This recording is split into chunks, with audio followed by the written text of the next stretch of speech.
फैजाबाद धरना कमीशन में lieutenant general retired Faiz Hamid को तलब किए जाने का इम्कान। कमीशन ने साबिक DGI-SI के लिए सवालनामा तैयार कर लिया। पाकिस्तान और सुप्रीम कोर्ट बार के बाद सिंध हाई कोर्ट बार का भी इलेक्शन कमीशन ऑफ पाकिस्तान और हल्का बंदियों पर तहफ्फुज़ात का इजहार। मौजूदा चीफ इलेक्शन कमिश्नर की मौजूदगी में शफाफ इंतखाबात नामुमकिन करार।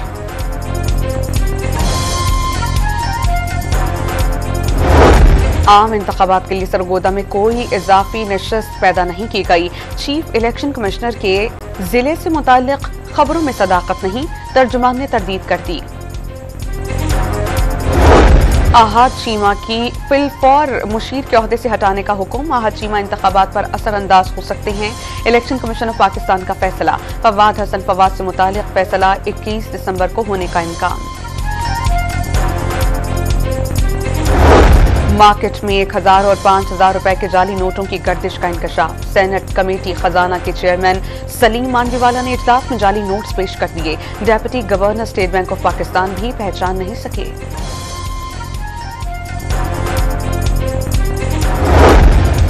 और कराची में जमशेद रोड की मखदूम कॉलोनी के मकीनों का बिजली बंदिश के खिलाफ एहतजाज जारी। ट्रैफिक का निजाम दरहम बरहम हो गया।